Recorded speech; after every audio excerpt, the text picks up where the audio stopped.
లాల్ దర్వాజా సింహవాహిని మహంకాళి అమ్మవారి బోనాల జాతర ఘనంగా జరుగుతోంది. ఉదయం అమ్మవారికి కుమ్మరి బోనం సమర్పించారు. ఆలయం దగ్గర 4 ప్రత్యేక క్యూ లైన్స్ ని కూడా ఏర్పాటు చేశారు. బోనాలు తెచ్చే వారి కోసం ప్రత్యేక క్యూ లైన్ అందుబాటులో ఉంచారు. 1200 మంది పోలీసులు 10 షీ టీమ్స్ తో ఆలయం దగ్గర పటిష్ట బందోబస్తు ఏర్పాటు చేశారు. భక్తులకు ఎలాంటి ఇబ్బంది కలగకుండా 2 మెడికల్ క్యాంపులు కూడా ఏర్పాటు చేశారు.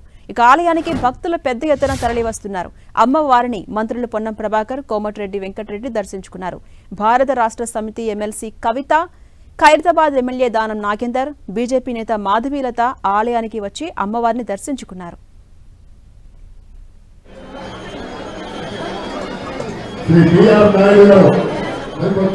ఇక బోనాలకు సంబంధించి పూర్తి డీటెయిల్స్ మా ప్రతినిధి హరీష్ అందిస్తారు. తెలంగాణలో ఆషాఢ మాసం బోనాలు చివరి అంకానికి చేరుకున్నాయి. గోల్కొండ జగదాంబిక అమ్మవారి బోనాలతోటి ప్రారంభమైన ఈ బోనాల జాతర ఇవాళ చివరి వారం లాల్ దర్వాజా సింహవాహిని అమ్మవారి బోనాలతోటి ముగుస్తుంది. కాబట్టి ఇవాళ కేవలం తెలంగాణ నుంచి కాకుండా వివిధ రాష్ట్రాల నుంచి కూడా భక్తులు కొన్ని వేల సంఖ్యలో అమ్మవారిని దర్శించుకునేందుకైతే ఇక్కడ లాల్ దర్వాజా అమ్మవారి ఆలయానికైతే భారీగా తరలి వస్తున్నారు. తెల్లవారుజాము నుంచే బోనాలు సమర్పించేందుకైతే భక్తులు అధిక సంఖ్యలో ఇక్కడికి వస్తున్నారు. అందుకు తగినట్లుగానే ఇక్కడ ఆలయ అధికారులు అన్ని ఏర్పాట్లు చేశారు. మనం చూడొచ్చు, ఎవరైతే బోనం తీసుకుని వస్తున్నారో ఆ మహిళల కోసం ఒక ప్రత్యేకమైన క్యూ లైన్, అలాగే సాధారణ భక్తుల కోసం కూడా మరొక క్యూ లైన్ ఏర్పాటు చేశారు. అంటే ఎక్కడా కూడా భక్తులు ఇబ్బంది పడకుండా అమ్మవారి దర్శనము సజావుగా తొందరగా జరిగేందుకు వీలుగా ఇక్కడ అన్ని ఏర్పాట్లు అయితే పూర్తి చేయడం జరిగింది. చిన్న పెద్ద అందరూ కలిసి కూడా ఈ బోనాల జాతరని ఎంతో అంగరంగ వైభవంగా జరుపుకుంటూ ఉంటారు. వారి ఇళ్ల నుంచి కూడా అమ్మవారికి నైవేద్యంగా ఈ బోనాన్ని సమర్పించి వారి మొక్కులు చెల్లించుకుంటారు. అందులో సింహవాహిని అమ్మవారి అంటే శక్తి స్వరూపిడిగా భావిస్తారు. కోరిన కోరికలు తీరుస్తుంది అమ్మ. సుఖ సంతోషాలతో ఆయుర ఆరోగ్యాలను ప్రసాదించాలని చెప్పేసి భక్తులు కోరుకుంటూ ఉంటారు.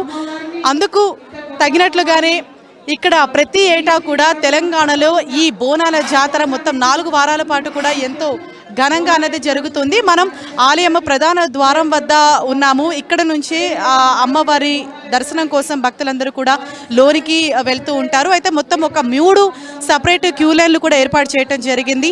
బోనాన్ని తీసుకుని వెళ్లే వారి కోసము ఒక క్యూ లైన్లు, అలాగే సాధారణ భక్తుల కోసం కూడా మరొక 2 క్యూ లైన్లు కూడా ఏర్పాటు చేయడం జరిగింది. ఇక్కడ కొంతమంది మహిళలు ఎవరైతే బోనం తీసుకుని వెళ్తున్నారో వారితో కూడా మాట్లాడే ప్రయత్నం చేద్దాం. అమ్మ నమస్తే, మీరు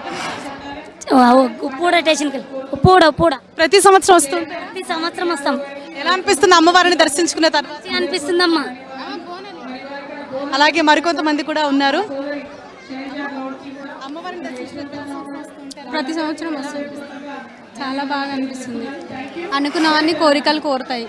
ప్రతిసారి ఏది కోరుకున్నా అది అవుతుంది.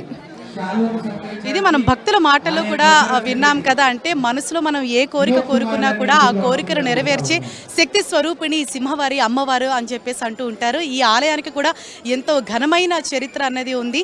అయితే మరొక వైపు భద్రత సంబంధించి చూసుకున్నట్లయితే ఇక్కడ 2000 మంది పోలీసులు, అలాగే 3000 సీసీ కెమెరాలతో నిఘా పర్యవేక్షణ అన్నది ఉంది. ఎటువంటి అవాంఛనీయ ఘటనలు చోటు చేసుకోకుండా భక్తులంతా సాఫీగా సజావుగా అమ్మవారిని దర్శించుకుని బయటకు వచ్చేందుకు ఇక్కడ అన్ని ఏర్పాట్లు కూడా చేశారు. ఇది లాల్ దర్వాజా సింహవాహిని అమ్మవారి బోనాల యొక్క పరిస్థితి. కెమెరామెన్ పృథ్వీతో హరీష, 10 టీవీ, బోనాల నుంచి.